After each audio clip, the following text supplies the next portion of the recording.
talk about distractions, okay? So we're going to do a mini training. If you are in your business and you have so many ideas and you're throwing them all out there and you can't get focused, I'm going to share with you some tips. And then I'm also going to share with you some tips if you have so much you want to do in your business, but you keep doing distracting things like scrolling through social media, procrastinating with Netflix, whatever. Like you want to change those kinds of habits.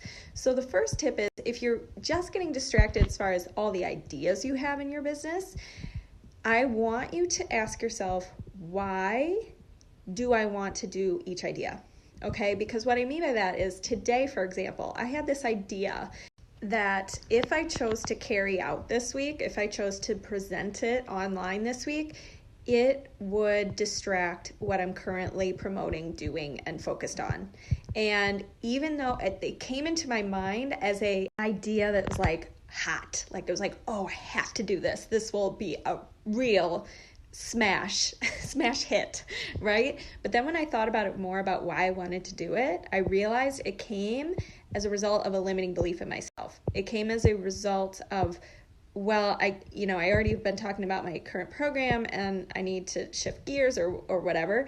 And it also came as a result of me wanting to serve everyone instead of serving my ideal client.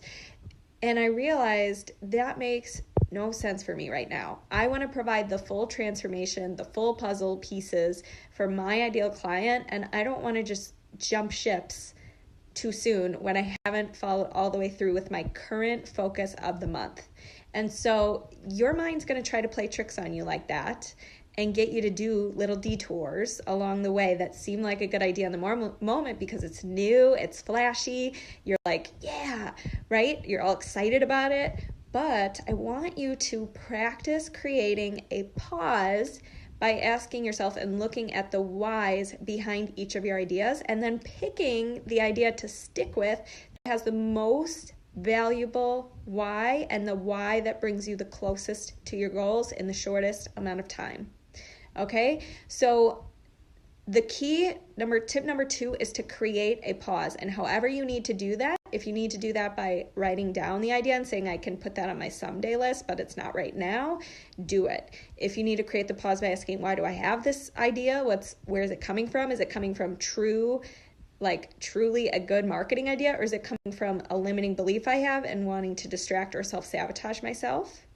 And then number 3, let's talk about bad habits. So if maybe you don't have ideas that are distracting you, but you instead have bad habits that are distracting you, like scrolling through Instagram, Netflix, all of those things that are so lovely and addicting, here is one tip that can support you in creating that pause again so that your best self can come in and say, actually, let's not blindly go into this for 2 hours and scroll Instagram and then you look at the clock and it's like, oh, whoops.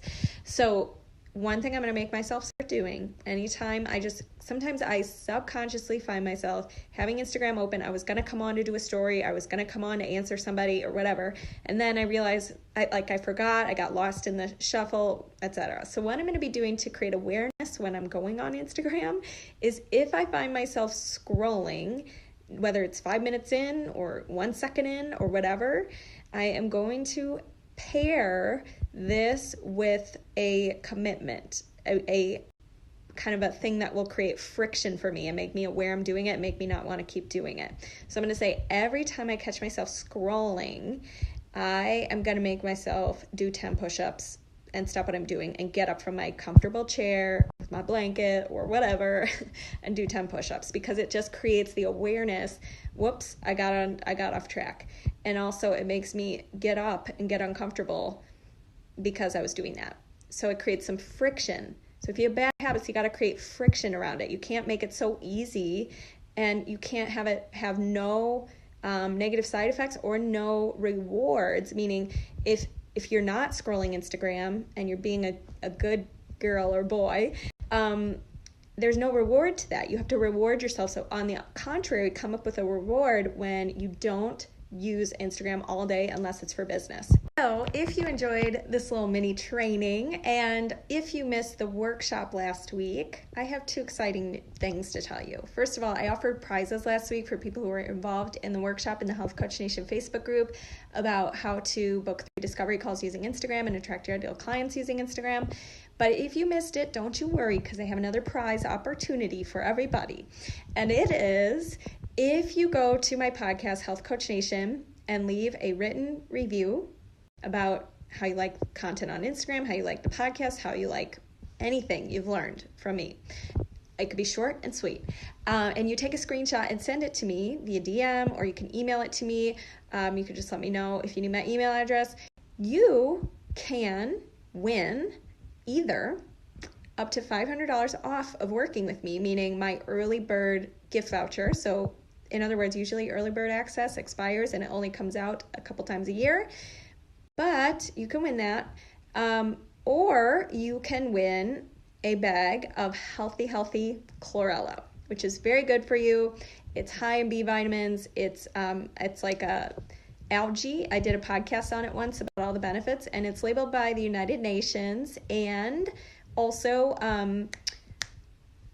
NASA as one of the most nutrient-dense foods in the world. So and it's $120 in value. So 2 exciting gifts. If you leave